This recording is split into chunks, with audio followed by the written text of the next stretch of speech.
Bem-vindos ao Sebenta Digital, um podcast BCN sobre a educação.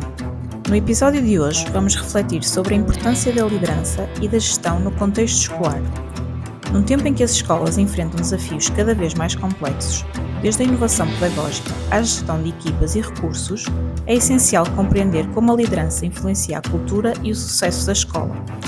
Para esta conversa, temos o privilégio de contar com o diretor da escola EB23 Martim de Freitas, o professor Luís Gonçalves, que nos ajudará a compreender melhor este tema, juntamente com o nosso anfitrião, o professor Marco Bento. A BCN agradece a ambos por aceitarem o nosso desafio.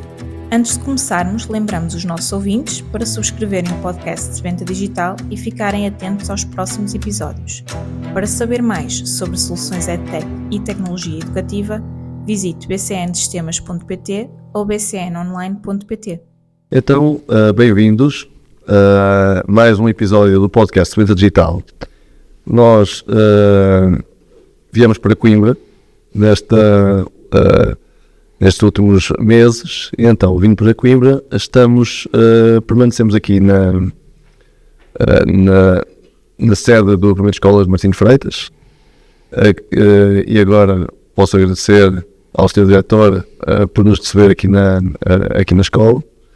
É um gosto muito grande, e poder conversar com o Luís Gonçalves, diretor do mesmo departamento, que tem uma experiência, vou chamar ainda recente, não é? Mas em termos de educação já tem uma larga experiência educativa, e é um bocadinho também essa conversa que vamos ter. Quero agradecer, porque vamos falar sobre liderança e gestão educativa, naquilo que é o papel de um diretor na transformação de uma escola, ou pode ser o papel de um diretor na transformação de uma escola. E para começar, para além de agradecer uma vez mais, gostava de saber quem é o Sr. Diretor Luís Gonçalves. Bom dia, eu é que agradeço e dou-vos as boas-vindas não apenas a Coimbra, uma cidade à qual vale sempre a pena vir, mas também aqui ao Grupamento de Escolas Martim de Freitas, aqui à escola sede. É um gosto para nós recebermos quem gosta de nos visitar, quem gosta de nos conhecer, e portanto os agradecimentos são nossos, são meus pessoalmente, mas são nossos enquanto instituição, enquanto escola. Luís Gonçalves é, em primeiro lugar, professor, um professor de um quadro de escola aqui à volta de Coimbra, não aqui de Coimbra, do Grupamento de Escolas em frente de Dom Pedro, em Penela, que, tendo tido algum trabalho na área das lideranças ao longo de alguns anos, decidiu, depois de ter feito formação específica nesta área, decidiu concorrer ao cargo de diretor aqui do Agrupamento de Escolas Martim de Freitas. Enquanto professor, há algumas áreas nas quais eu sempre me foquei bastante, a área da transição digital, mas a transição digital não por si só, mas pela mais-valia que pode trazer à educação.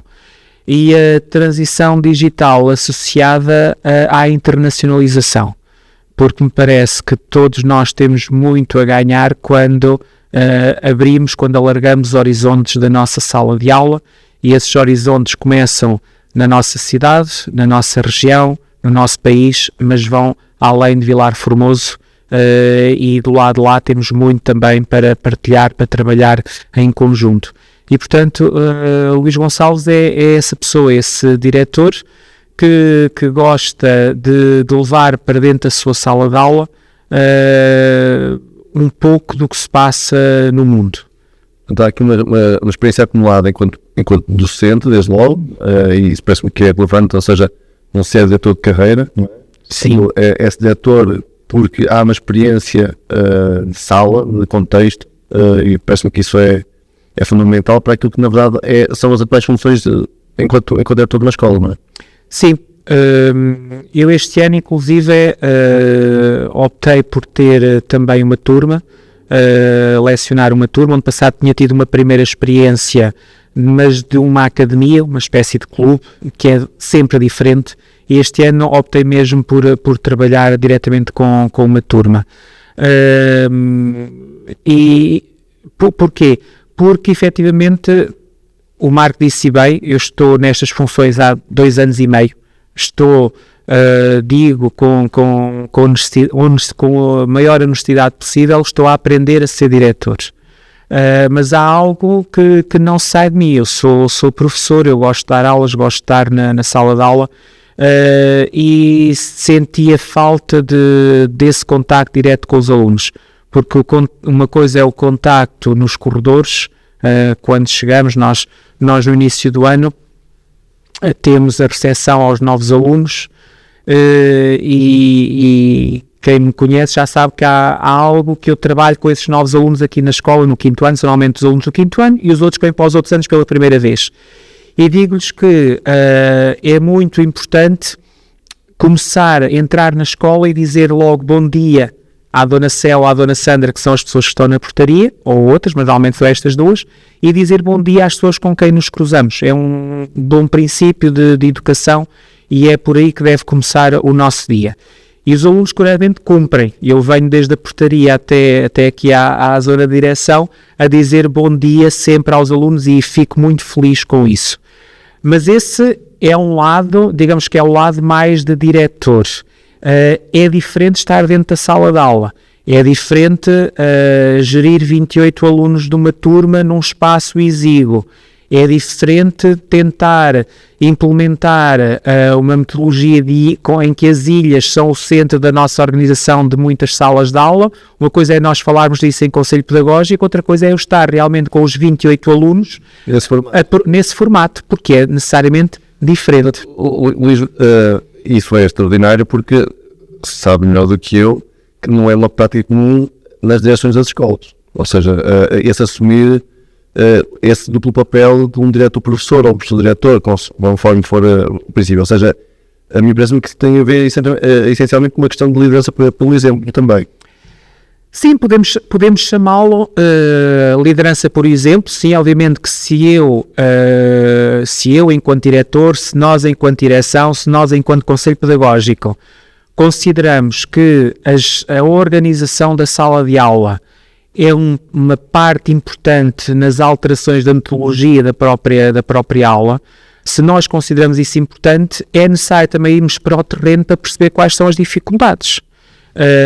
E obviamente conseguimos fazer isso de forma muito mais correta, eventualmente, se estamos dentro da sala de aula. E efetivamente nós aqui em Coimbra temos alguns, dizemos, não sou o único diretor, aqui temos vários exemplos, vários diretores que têm, eu estou a ter este ano, mas alguns diretores já têm há alguns anos, alguns nunca deixaram de ter. E eu penso que isso é importante, e é importante, em primeiro lugar, para nós. Há aqui, digamos, um lado egoísta. É resposta à necessidade de lecionar. Exatamente. É importante nós não perdermos o contacto. Esse papel. Obviamente... Porque o cargo de diretor não é para sempre. Não é para sempre, exatamente. De um dia para o outro, regressarei à escola, à minha sala de aula. Os alunos vão mudando, as práticas vão mudando, a realidade que temos hoje na escola é diferente daquela que tínhamos até 2020, até à pandemia. Existem alterações, eu penso que isso não é novidade, muitas pessoas o dizem, a escola está diferente e é necessário, eu sinto que é importante estarmos na sala de aula também para sentir o pulso dessas diferenças. E, portanto, há, objetivamente, esse lado egoísta, digamos assim, mas há também este lado do exemplo. Se nós pretendemos implementar mudanças, eu gosto de ir para o terreno, para a sala de aula, demonstrar que aquilo que nós lemos na teoria, e o Marco vem do ensino superior, sabe exatamente isso, que há muita literatura sobre a organização da sala de aula, sobre as melhores metodologias, mas depois é importante nós também, que somos aqui, digamos, podemos dizer que somos os intermediários entre aquilo que é a literatura e aquilo que é a prática. Nós, diretores, somos, se calhar, os intermediários. Se calhar é bom que nós também possamos ir à sala de aula, tentar perceber quais são as dificuldades de colocar na prática aquilo que são as noções teóricas que vão saindo e que dão esta indicação de que esta organização de sala de aula é facilitadora, mas também tem muitos desafios, e muitos desafios realmente quando temos uma sala de aula com pouco espaço, com condições térmicas inadequadas, com 28 alunos e com... Eventualmente porque as salas não foram preparadas num outro tempo, ou seja, a construção das salas foi preparada num outro tempo em que a organização não era essa, por isso é que sim. Difícil. as salas de aula foram preparadas noutro tempo, com outro tipo de organização, com outro tipo de atores e de intervenientes, e quando falo aqui de atores não falo apenas dos alunos e dos professores, mas é importante também pensar nas famílias, porque as famílias questionam-nos muito porque é que estamos a mudar, qual é a lógica que está por trás, por uma razão muito óbvia.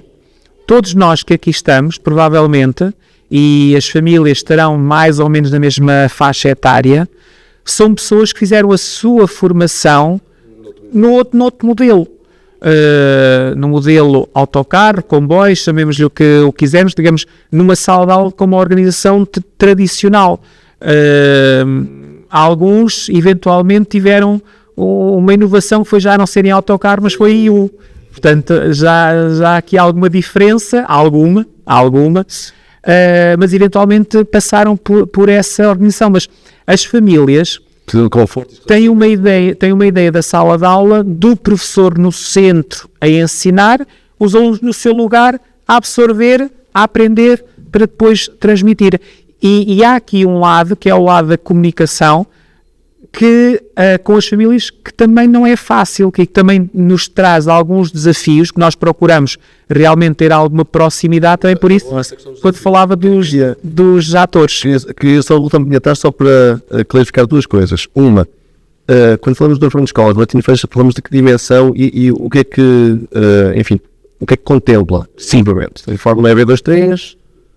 Se falamos daqui da EB23, que tem alunos desde o 3º ao 9º ano, num conjunto aqui nesta escola sede temos 1000 alunos, 1002, quem passa, bem, quem é de Coimbra não me conhece, mas mesmo quem é de Coimbra também não conhece, porque as pessoas passam à volta, e como é uma escola que felizmente tem muitas árvores, e depois está organizada aqui com um desnível, quem passa à volta não percebe que estão aqui dentro 1000 alunos.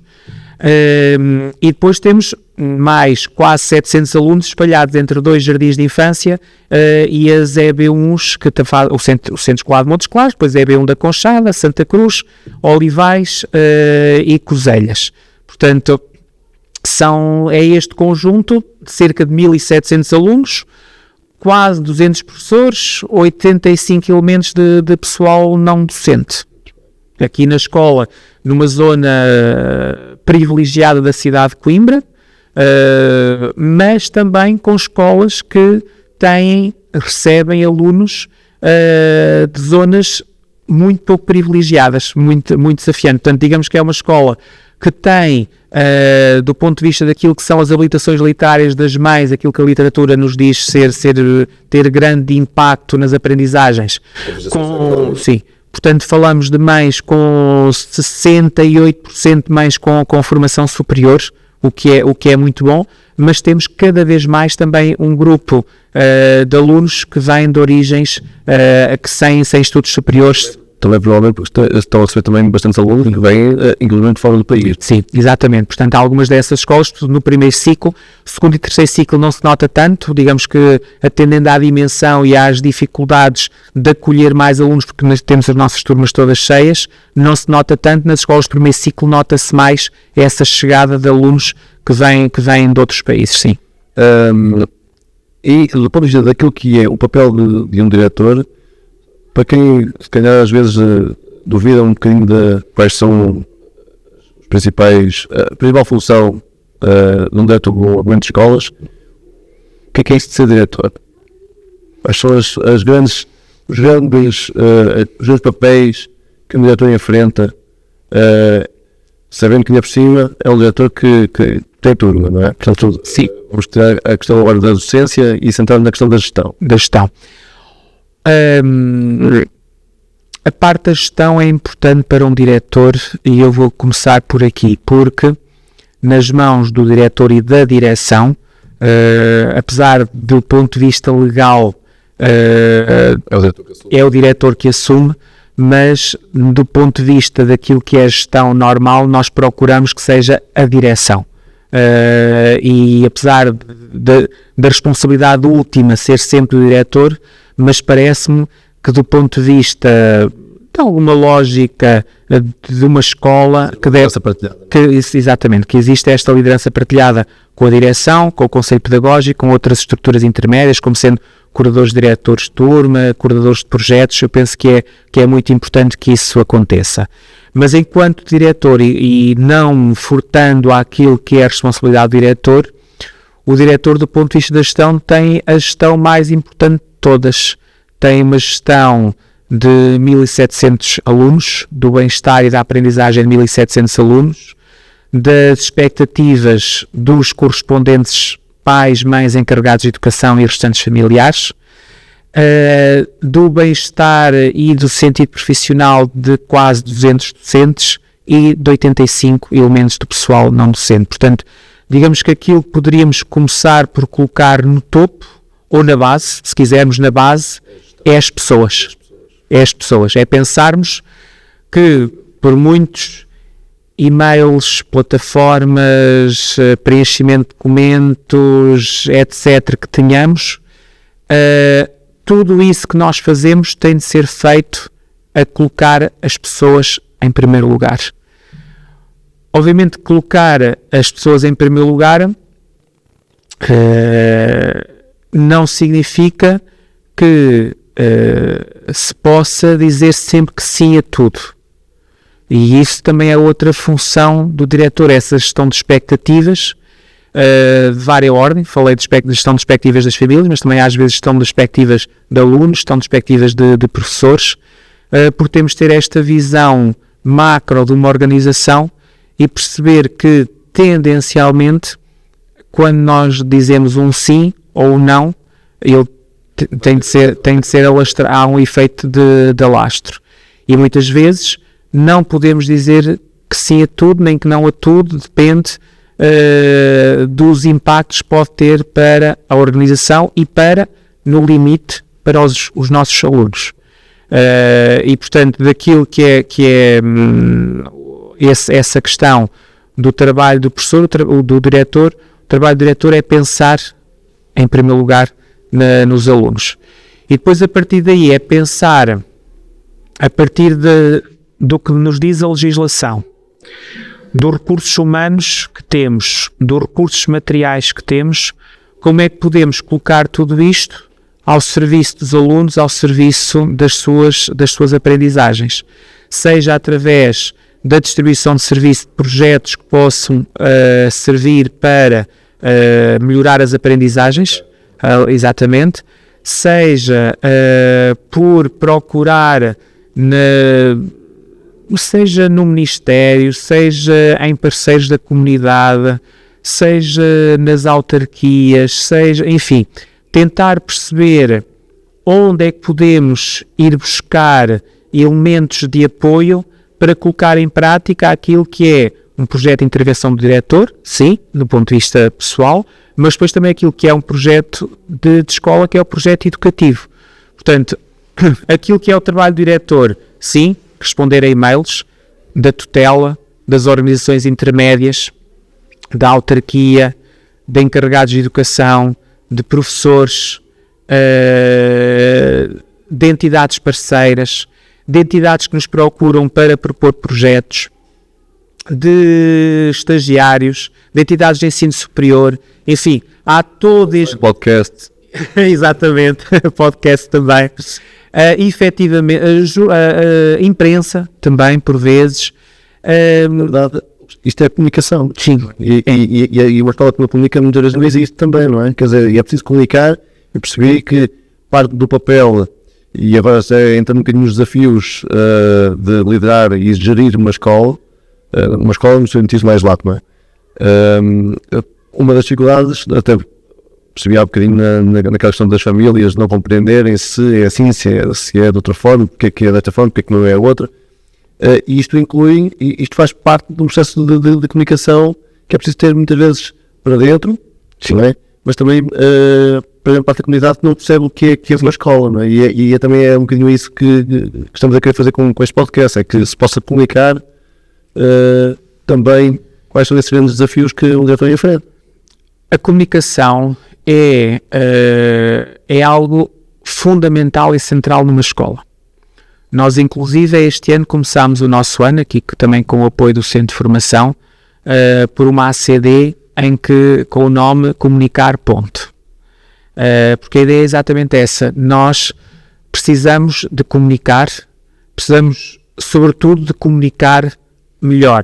Se calhar precisamos comunicar mais, eventualmente, mas mais do que comunicar mais, precisamos de comunicar melhor. E esse é um grande desafio, porque nós não somos profissionais da comunicação. Nós temos as empresas que contratam especificamente profissionais de comunicação. Nós temos as autarquias com grandes gabinetes especialistas em comunicação. Nós temos os clubes de futebol com os especialistas em comunicação para orientar os treinadores nas conferências de imprensa. É o one-man show, não é? E nós temos a OLS com um gabinete de comunicação, por exemplo, e bem. E falo da OLS, foi à OLS que nós recorremos para nos vir falar e ajudar também a pensar a nossa comunicação. Porque eu às vezes até dizia que não havia comunicação a mais. E aí nessa ACD até fui corrigido, não, às vezes há comunicação a mais, às vezes há excesso de comunicação se ela não tiver qualidade, e é verdade, nós temos de pensar muito... Há comunicação que é feita para explicar a anterior. Exatamente, significa que a anterior não correu bem, e esse é um desafio muito, muito importante. Nós temos várias formas de comunicar. Nós, temos a nossa comunicação via página web, digamos que é a comunicação mais formal, mais oficial, aquela que pode servir também como resposta a muitas pessoas que nos procuram e querem saber mais sobre a escola. Depois temos aquela comunicação mais informal, que são as redes sociais, sobretudo o Facebook e o Instagram, uma comunicação mais rápida, enquanto que na página oficial nós falamos de tudo para a escola, inclusive critérios de avaliação, planificações, enfim, tudo aquilo que é relevante para a vida da escola. As redes sociais é mais comunicação de atividades que nós fazemos na escola, dar a conhecer para fora aquilo que o trabalho que é feito. E temos inclusive uma página do TikTok, o nosso TikTok, que isto surgiu de alguma literatura que refere que houve um aumento de venda de livros que foi originada pelo TikTok. Recomendações que... Exatamente, e aquilo que nós procurámos fazer foi replicar para o nosso mundo. Por isso a página do TikTok é gerida pela nossa biblioteca escolar e tem exatamente esse objetivo: divulgar a literatura, envolver convidados, quando temos convidados, que façam em 2 minutos pequenos vídeos de recomendações de leitura. Tem alguns, digamos que não entra nos números dos influencers digitais, mas é algo que nós gostamos de ter. Você foi o primeiro influencer da história. É verdade, sim. Influencer, ator... Essa é só uma das mais recentes. Exatamente. Mas isto, voltando à questão dos desafios, portanto, há o desafio da comunicação. Que outros desafios é que o diretor enfrenta constantemente na gestão de uma escola? Tempo. Eu diria que a nossa gestão do tempo, porque eu posso dizer, eu hoje, quase todos os dias, chego à escola e normalmente tento trazer 3 elementos urgentes para trabalhar. Eu a esta hora, estamos quase no final da manhã, ainda não consegui pegar em nenhum deles. Porque há sempre, por muito urgente que seja aquilo que nós trazemos para outras urgências. Existem outras urgências. Eu tinha um diretor, até aqui há uns anos atrás, de uma escola onde trabalhei muitos anos, que dizia que o papel do diretor era resolver problemas. E reconheço, nessas palavras, a veracidade das mesmas. Porque isto é importante, mas aquilo que quando eu chego à escola, que de repente me acontece algo, tem que ser resolvido agora, porque ou é resolvido... Uma decisão em tempo real. Uma decisão em tempo real, seja minha, seja o encaminhamento para a pessoa que vai resolver. Isto, voltando quase à pergunta inicial também qual é o papel do diretor, o diretor não tem que fazer tudo, tem que encontrar nesta organização, no nosso agrupamento, quem é que pode fazer aquela tarefa, quem é que tem espaço no seu horário, perfil, para poder resolver aquele desafio que entretanto nos chegou, aquele problema que nos chegou. E portanto, um dos papéis do diretor é este, é realmente procurar resolver esses desafios que nos vão chegando, encontrar as melhores formas, seja internamente, seja externamente. Porque muitas vezes nós precisamos de ver na comunidade quem é que nos pode ajudar, porque muitos problemas que entram dentro da escola, muitos desafios que chegam dentro da escola não são provocados pela escola, vêm do exterior. Mas a escola convive com tudo, não é? A escola convive com tudo e eu percebo os nossos alunos, e já agora nós professores que estamos dentro da escola, o sítio onde passamos o maior número de horas acordado é dentro da escola. Eu retiro daqui a parte do dormir, não é? Mas é dentro da escola. Há situações que nos podemos questionar, é verdade. Mas efetivamente é dentro da escola que passamos mais tempo. Percebo que seja mais fácil chegar aos alunos através da escola. Mas eu neste momento sinto que estamos a chegar a um ponto de ruptura. A escola está a absorver tudo, não é? Estamos a absorver tudo. E quando não damos resposta, é à escola que são sacadas responsabilidades porque não damos resposta a questões que não fomos nós que criámos. O Luís acha que tem que ver com, ou seja, há uma responsabilização social, considerando que a escola como instituição tem esse dever de sustentar toda a resolução de problemas? Vou começar por dizer não. E porquê? Eu vou fazer aqui um gesto para as câmaras que vai ser perceptível. Eu aprendi há muito tempo, quando nós apontamos um dedo e temos 3 dedos, este fica na dúvida, mas temos 3 dedos a apontar para nós. Portanto, a culpa nunca está do outro lado. Se é que podemos falar em culpas, mas quando falamos em responsabilização, falamos um bocadinho disso. Eu acho que nós todos, enquanto sociedade, fomos caminhando para o ponto onde estamos agora. Porque se calhar todos nós, enquanto sociedade, fomos deixando que isto acontecesse. E eu vou aproveitar também o podcast também para passar algumas ideias daquilo que é a minha reflexão também sobre a educação, sim, mas também a forma como a sociedade acaba por interferir na educação, na forma como se tem deixado de organizar. Temos ouvido falar muito das escolas e sobretudo dos jardins de infância abertos à noite, que os alunos podem dormir. Temos ouvido falar muito da necessidade das escolas ajustarem os seus horários às famílias. E eu percebo isso, mas eu gostava que pensássemos em formas como as empresas podem ajustar os horários e os salários dos seus profissionais às crianças. Não é à escola, é às crianças. Porque é disso que nós estamos aqui a falar. E eu vou dar um exemplo. Um exemplo que não é nada simpático, mas que é muito. Mas que vou começar por dar partilhar uma experiência que eu tive em janeiro. E vou dar este exemplo, como poderia dar muitos outros, mas gosto de dar este, que foi um exemplo relativamente recente, quando estive no lançamento do Ano Europeu de Educação para a Cidadania Digital, do Conselho da Europa, em Estrasburgo. E quando chegamos a uma cidade como Estrasburgo, encontramos toda uma organização, até em termos de mobilidade urbana, que não tem rigorosamente nada a ver com o que se passa em Portugal, mas deixo isto eventualmente para outro podcast, vou-me limitar à educação.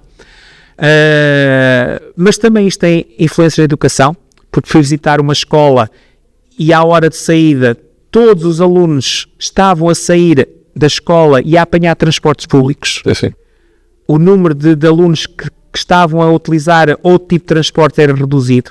Entre transportes públicos, bicicletas ou a pé, eu diria assim 98%. Como em grande parte dos países nórdicos, não é? Sim. Se bem que temos eu percebo. E portanto falamos de Estrasburgo, que é logo ali, ainda por cima com comunidades portuguesas grandes, mas nem era este o ponto mais importante. O ponto mais importante era que às 8 da noite a cidade fecha. A partir das 8 da noite, tirando um ou outro café, um ou outro restaurante, não há rigorosamente mais nada aberto. E o que é que isto tem a ver com a educação? Tem tudo a ver com a educação. Porquê? Quando nós temos aqui em Coimbra centros comerciais que estão abertos até às 11 da noite ou até à meia-noite, quem é que está a trabalhar nos centros comerciais? O que é que acontece depois das 11 da noite? Onde é que estão os filhos das pessoas que estão a trabalhar nos centros comerciais? Estão em casa, sozinhos. Onde é que estão? O que é que acontece depois da loja encerrar? A loja encerra, mas os funcionários têm que repor estoques, têm que preparar tudo para no dia seguinte estar a abrir. E depois desses funcionários, ainda existem as assistentes de limpeza, que depois das 11 é com fazer a limpeza e higienização dos espaços. E chegarão a casa meia-noite, 1 da manhã. Onde é que os filhos estão? A dormir. No dia seguinte, muitas vezes às 6 da manhã... Há um processo de autogestão quase, não é? Às 6 da manhã estão de pé para ir também fazer limpezas, porque normalmente as pessoas são mal pagas e têm que acumular trabalhos em muitos sítios. Os mesmos miúdos que estão às 8h20 a entrar às 8h15, no nosso caso, estão a entrar às 8h15, com acompanhamento de quem? E eu estava a dizer que não é aqui uma questão de apontar dedos. Nós, enquanto sociedade, todos nós... Social, sim. Por isso é que nós não podemos apontar dedos, porque quando eu tenho visitas em casa ao domingo e de repente me apercebi que me esqueci de açúcar ou de farinha ou de qualquer coisa, eu sei que posso sair a correr e ir ao supermercado comprar para resolver um problema. Mas cada vez que eu estou a ir ao supermercado ao domingo, cada vez que eu estou a ir ao centro comercial às 10 da noite, eu estou a demonstrar essa necessidade. Portanto, por isso é que nós não podemos apontar dedos, todos nós acabamos por ser responsáveis por isso. Agora, isto tem impacto na escola, nos alunos que não dormem, nos alunos que têm sonos desregulados, nos alunos que não sabemos se a alimentação... Você até fala hoje muito em proibições e as regulações. Na verdade, isso é uma falta de regulação, muitas vezes parental, não é? Porque muitas vezes até não é só pela competência, não é? Mas é por facto de ter... Mas como é que esses pais podem garantir a regulamentação dessas crianças? Se estão a trabalhar. Como? Não há condições. Essas condições não estão criadas. E todos nós, enquanto sociedade, somos corresponsáveis, portanto não podemos apontar o dedo. Agora, que é pedido muito às escolas com os recursos que nós temos, se calhar é, mas todos nós acabamos por contribuir para isso, direta ou indiretamente. Isso toca no outro desafio que o certo tem, que é a questão da gestão dos recursos humanos. Sim. E dessa implicação, quer dizer, imagina que nós temos escolas a tempo inteiro, até por esta condição social. Curiosamente, temos nos tempos letivos, a escola portuguesa, quanto instituição, tem o maior número de horas letivas da Europa. Não é? Nós, se formos olhar para a grande parte dos países nórdicos ou do centro da Europa, tem horários mais reduzidos, que lhes permite, por exemplo, o Alberto na Finlândia, às 6 da tarde também está tudo fechado. Não é? Que é uma coisa curiosa. Nós olhamos para vários exemplos, mas esquecemos como é que a sociedade está organizada e que é um exemplo que o Luís está a dar em relação àquilo que viu em Estrasburgo, não é? Como é que se gera estes recursos humanos, não é? Nós aqui há uns anos, a título de curiosidade, estivemos com alunos na Polónia e ficámos boquiabertos porque a hora de ponta era às 3 da tarde. Portanto, e nós nem estávamos a perceber aquilo porque realmente às 3 da tarde era a hora de ponta. Muitas vezes também começam, mas às vezes... Começam às 8. E outros começam... Sim, os serviços começavam às 7, mas têm os serviços, digamos, muito mais concentrados. Sol, há menos é verdade, é verdade. Mais condições também. Mas tinham os serviços os horários muito mais concentrados. Tudo o que eram serviços era das 7 às 3 da tarde, tudo concentrado naquela hora. Depois a lógica da hora de almoço também é diferente. Nós temos uma legislação que obriga, e não estou a dizer se é bem, se é mau, atenção, mas temos uma legislação que obriga a que haja uma hora de almoço obrigatoriamente. Isso noutros países não acontece. E faz muitas vezes com que, se de alguma forma não exista o encerramento da hora de almoço como nós temos. Enfim, são realidades diferentes, mas são realidades que por vezes importa analisar, importa perceber e perceber porque é que nós muitas vezes não podemos transpor diretamente modelos que existem noutros países, porque existem todos estes contextos da sociedade que são completamente diferentes. Mas o pessoal, a gestão de recursos humanos, nós temos aqui várias realidades. Nós temos, quando falamos de recursos humanos de professores, tem sido notório, tem sido público as dificuldades de recrutamento dos professores. Fala-se muito de Lisboa e do Algarve. Isso é falso. Nós neste momento começamos a ter essa dificuldade. Nós temos um horário a concurso desde final de setembro, que hoje finalmente parece ter ficado ocupado com uma pessoa em contratação de escola, mas se ela não aceitasse já só tinha mais uma pessoa na lista, e essa pessoa já não tinha habilitação profissional, já só tinha habilitação própria, e se ela não ficasse, se nenhuma das duas aceitar, portanto, um grupo, o horário completo, anual, em que só teve 2 pessoas candidatas, que não ficou ninguém nas reservas de recrutamento, teve que ir para a contratação de escola, 2 pessoas. Esta realidade da falta de professores, obviamente eu percebo que é muito mais sentida e notória em Lisboa e no Algarve, a sul do Tejo, claramente, mas nota-se muito aqui. Estamos a falar no início do ano, nós vamos ter professores que se vão aposentar ao longo do ano, e quanto mais o ano letivo se aproxima no final, nós ano passado tivemos 2 horários de educação especial que ficaram sem professor em abril e que não conseguimos substituição. E isto causa grandes constrangimentos dentro do trabalho das escolas, porque são pessoas que não dão apoio individualizado aos alunos, seja alunos que estão numa valência de ensino estruturado, seja alunos que precisam do apoio direto em contexto de sala de aula. Se não estão a dar apoio aos alunos da valência de ensino estruturado, esses alunos ficam diretamente penalizados.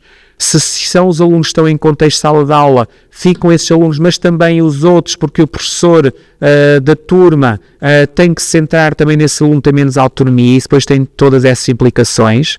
E este também é um desafio das direções das escolas, é perceber no recurso depois que temos, como é que os podemos gerir, porque não basta dizer vamos atribuir horas extraordinárias, mas há aqui um risco. Quando atribuímos horas extraordinárias também estamos a sobrecarregar professores. Ao estar a sobrecarregar professores, também sabemos, também nos dizem os estudos, porque os estudos são muito importantes e são muito importantes para as direções das escolas, para termos esta noção. Os estudos também nos dizem que os professores, a par dos enfermeiros, são as 2 profissões que mais recorrem à medicação da área da saúde mental, sim, que mais, portanto, o risco de burnout de professores é grande. Li, até conheço um estudo até que nos coloca quase muito perto dos gestores de tráfego aéreo.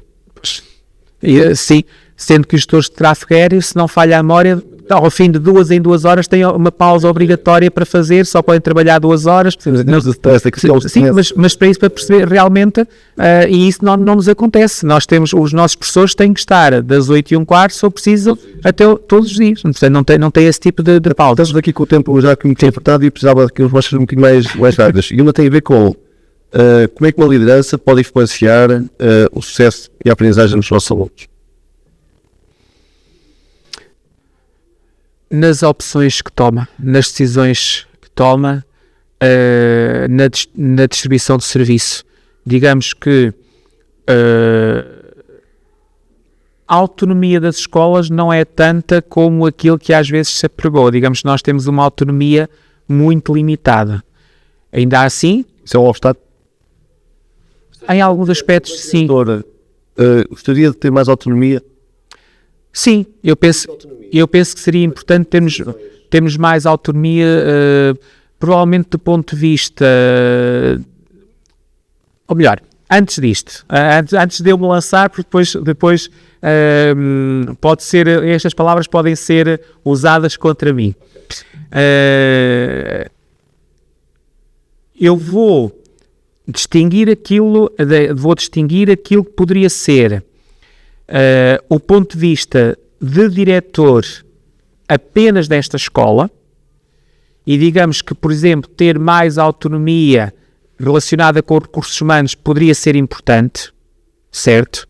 No caso da mobilidade. Para termos menos. Porquê? Nesta lógica, se temos um projeto educativo, se calhar poderia ser relevante para o agrupamento poder ter mais autonomia na gestão dos recursos humanos em função do seu projeto educativo. Certo. E é um obstáculo. Mas eu agora aqui quero fazer uma ressalva, porque eu sou diretor, mas somos 811 diretores. E eu não sou completamente adepto de alguns pedidos de colegas meus que dizem que devem ser os diretores a fazer a contratação, sobretudo dos recursos docentes. Porquê? Numa visão macro. Eu, enquanto diretor de uma escola do centro de Coimbra, para o projeto educativo desta escola, seria benéfico. Provavelmente poderia ser benéfico ter essa autonomia para selecionar os recursos. Mas eu tenho de ser justo, e a escola pública é uma escola que trabalha com todos os alunos, mas também se calhar deve trabalhar com todos os professores. E eu não posso ser de alguma forma egocêntrico ou mais egoísta ao querer ter o recurso todo e depois eu saber que uma escola da Sertã, de Pedrógão Grande, Castanheira de Pera, ou outras ainda mais encostadas à Espanha, que vão ter mais dificuldade em recrutar professores que sirvam os seus projetos educativos. Ou seja, do ponto de vista... Deveriam haver outro tipo de incentivos. Sim. Do ponto de vista... Sim. O risco desta autonomia do diretor na seleção é que, do ponto de vista desta visão macro da gestão da escola pública, eu penso que poderíamos cavar aqui um fosso muito grande entre aquilo que são escolas, como esta escola que eu neste momento estou neste papel de liderança, em relação a outras escolas que poderiam ter mais dificuldades. Ok, isto aqui é só... Será que uma escola do interior que vai ter um professor colocado contra a sua vontade, enfim, que assim funciona às vezes o concurso, não é? Aqueles vão beneficiar do facto de estar completamente deslocado. Ou seja, há aqui várias... Sim. Há muitos fatores, não é? Isso torna muito complexa. Sim. Esta decisão é uma decisão muito complexa, não é? Nada disto é preto e branco. Só estou a tocar isso porquê? Por exemplo, se tenho aqui um projeto, vamos imaginar, Martim Freitas tem um projeto educativo que implica questões de internacionalização, questões de manuais digitais, ou seja, há uma implementação onde, se eu conseguir manter, meu diretor, se conseguir manter um corpo docente focado e direcionado e alinhado com esses princípios, naturalmente o projeto vai ganhar muito mais músculo. É verdade.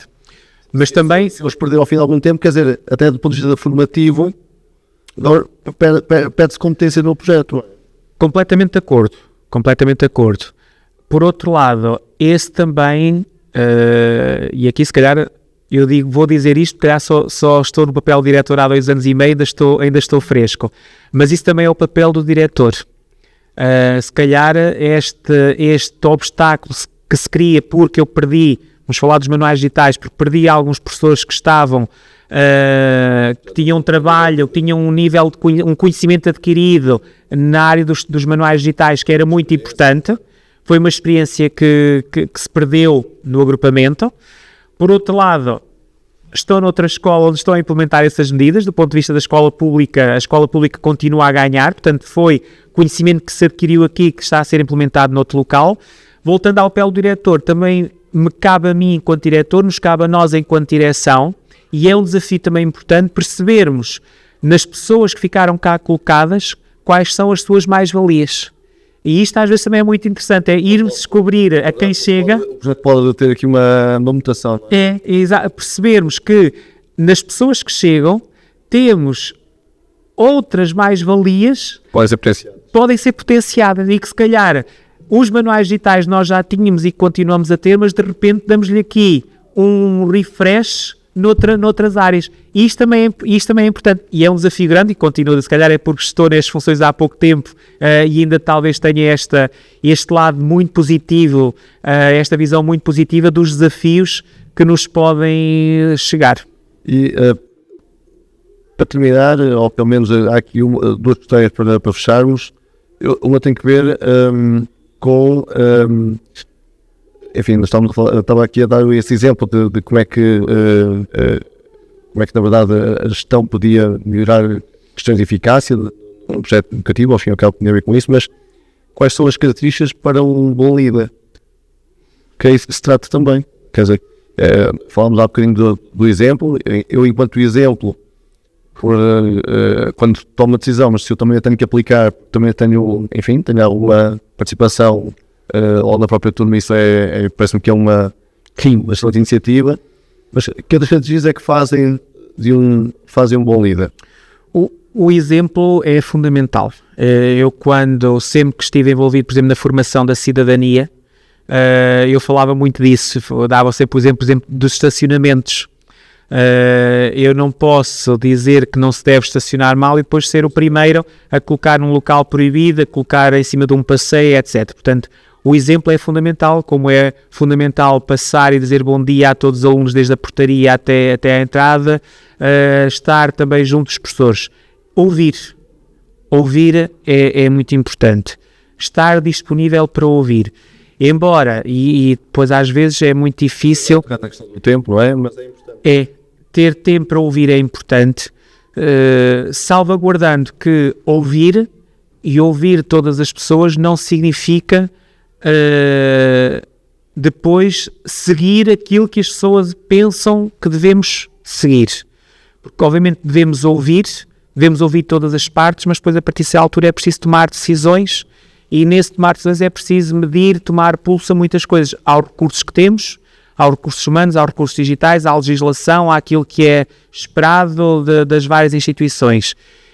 E, portanto, além do exemplo, a questão do ouvir, da escuta ativa, de potenciar momentos informais. Eu, por exemplo, eu gosto muito de ir à sala de professores, ao bar de sala de professores, estar ali, não porque é diferente as pessoas abordarem-me na sala de professores de virem à direção. Parece que a vir à direção tem um peso formal muito grande e torna o diretor muito distante. A presidência aberta. E às vezes as pessoas dizem, eu peço desculpa de estarem, só queria uma pergunta, eu sei que estás a tomar café, não interessa. Eu tento fazer isso precisamente para que as pessoas se sintam à vontade para me abordar e para falar e para dizerem o que pensam, o que sentem, as dificuldades, porque é diferente nós estarmos no gabinete a preencher documentos, relatórios, plataformas, etc., e estar na sala de aula. E isso é muito diferente, e eu, neste papel de diretor, eu sei que isso é diferente. Duas questões de resposta rápida, para fecharmos. Como é que o que é que se alterava no modelo educativo, assim, se tivéssemos que fazer aqui tendo aqui a possibilidade de fazer isso agora para os próximos 10 anos, qual era assim a primeira ideia? A primeira ideia mexer na estrutura curricular. O que é que eu quero dizer com isto? Menos gavetas e mais open space. O problema não são as disciplinas em si, porque obviamente nós precisamos do português, precisamos da matemática, nós precisamos de tudo isso. Eu penso é que ainda estamos numa lógica, embora se tenha feito caminho, tem-se feito caminho, mas o que eu sinto... Aquilo que na verdade são processos feitos. O que eu sinto ainda é muito isso, ainda estamos, as gavetas estão um bocadinho mais abertas, mas ainda continuamos a ter muitas gavetas, é um bocadinho isso. E portanto, digamos que há 10 anos, que acho que era importante esbater era esbater essas diferenças, era aproximar mais as disciplinas. Só que para isso nós precisamos de tempo e de recursos humanos. E não é, muitas vezes fala-se... Configuração de toda a ação. Sim, se calhar precisávamos, lá está, de ter menos alunos nas turmas, precisávamos ter menos turmas por professor, mas numa altura em que temos falta de professores, não é um desafio fácil para quem dirige, não é um desafio fácil para a tutela. Sim, a manta é curta e alguém vai ficar com os pés de fora. É um bocadinho isso, mas não pode ser sempre a educação a ficar com os pés de fora. E tem que existir, do ponto de vista das lideranças do país, esta percepção. Não basta dizer que a educação é importante, é preciso ações concretas, é preciso termos ações concretas que o demonstrem. Por fim, o que é para o Luís ser professor? O que é para mim ser professor? Estar ao serviço dos alunos, não apenas da aprendizagem, mas dos alunos enquanto seres humanos. Quero mais agradecer e também dar os parabéns por esta conversa, que foi uma conversa muito humana, e esse exemplo de liderança pelo humanismo. Nós precisamos de mais pessoas assim. Muito obrigado, eu é que agradeço o vosso interesse pelo nosso agrupamento e pelo nosso projeto educativo. Obrigado. Chegamos ao fim de mais um episódio do Sebenta Digital da BCN. Hoje estivemos à conversa com o professor Luís Gonçalves sobre a liderança e gestão educativa, que nos ajudou a refletir sobre o impacto da liderança no desenvolvimento das escolas, na motivação das equipas e no sucesso dos alunos. Se gostou deste episódio, não se esqueça de subscrever o podcast Sebenta Digital e partilhar com colegas e amigos. Obrigada por nos acompanharem e até ao próximo episódio.